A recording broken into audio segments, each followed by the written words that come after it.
El Olympico, who fights out of Santo Domingo, Dominican Republic, stepping up in a big way against a former world champion, Israil Madrimov, who's 30 years old, 5 foot 8 inches tall. Let's see what this Dominican fighter is made of in the biggest fight of his life. Back into the ring now, and David Diamante.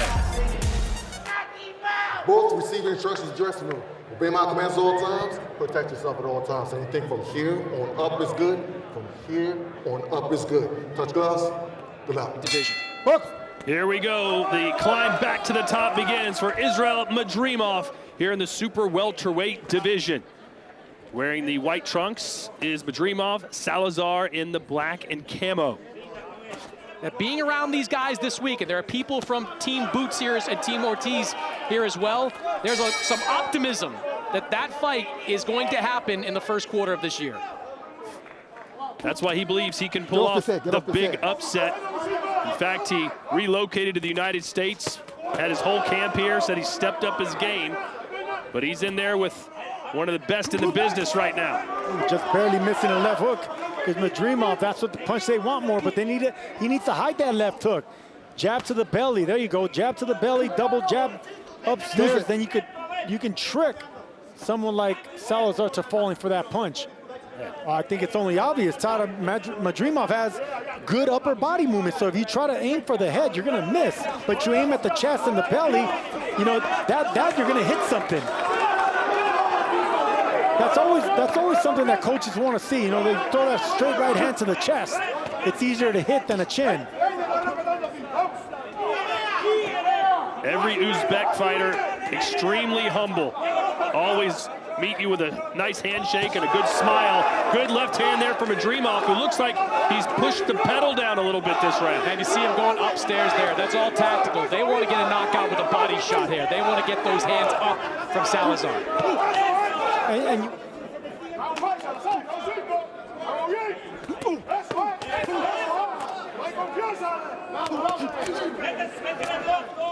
Chris, have you given Salazar a round yet? Not scoring it officially, but I don't think he's won a round. He had been competitive in at least 2 of these rounds, but I think Madrimov's had the advantage. But Salazar. Oh, Salazar again, just right there in front of Madrimov to do what he wants to do like that. That was a clean overhand right, and he wasn't able to rock or hurt Salazar. Salazar just took that shot. So I don't know if there's no power behind the punches of Madrimov or Salazar just has no respect. But look, those are big shots right there. And back comes Salazar, eating them up. See, this is where I'd like to see Madrimov start to go through the gears a little bit. He's starting to land pretty good. On the bell. Like to see him pick up the pace. Same expression on the face of Salazar as well. No fear, no respect. Madrimov should be able to hurt and back up and keep him hurt. And look, see, he's zero. Nice left hand from Madrimov. I was going to say, he can completely change the narrative if he can knock out Salazar here in the late rounds. It'll look great on paper. You win every round and then you finish him late. But the real story right now is that Madrimov is putting in some serious work and taking some damage.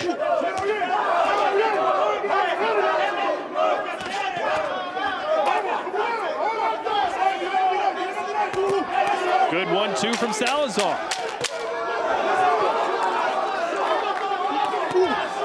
Check left hook from the Dominican Republic native. This is a better performance by Luis Salazar. You could tell that's the reason he was so confident coming into this fight. But the longer this fight goes, the worse it's looking for Madrimov. Good 1-2 there from Madrimov, who's landed the punches. He just hasn't been able to find the power. There's another right hand that lands. But Salazar continues to walk right through him. Madrimov, a reported 335-15 amateur record, gold medalist at the 2017 and 2018 Asian Games. And now he's stepping on the gas here against Salazar. His corner wants him to finish this man, but it's not going to be easy because Salazar has shown a great chin. Hey, he let Salazar off the hook there. Landed a great right hand, backed Salazar up, and then kept the fight at the mid-range. I don't think he let him off the hook. I just think he can't. Madrimov can't hurt Salazar. He's landing clean shots. And he's not, he hasn't got any kind of respect. Even when he rocks them, he still can't get respect. Well, Chris, he may not get the, quote, big upset that his gear says, but just getting it this deep into the fight has been an upset. I think for Salazar, you're probably going home feeling pretty good about yourself. I mean, that last fight in the U.S. against Johnson, he got beat up from start to finish. Oh, nice right hand. That shook Salazar a little bit. Minute 50 to go. That shook Salazar, but what does he do? He keeps coming back with hard right hands of himself. Fighters that are hurt. Can Madrimov give us some late drama? There's a right hand. This is what he needs right now. And this is what we wanted to see. Keep this man hurt. He's trying to hold on to Salazar. 45 seconds to go. Another big right hand. Are we about to see a stoppage? Yes, we are. I don't think there's no fight left in Salazar. The referee is about to stop this fight. One more combination, and I think this fight's over. 30 seconds left. Let it go. Let it go, Luis. Let it go. Let it go. One more combination, one more flurry. Do it behind speed.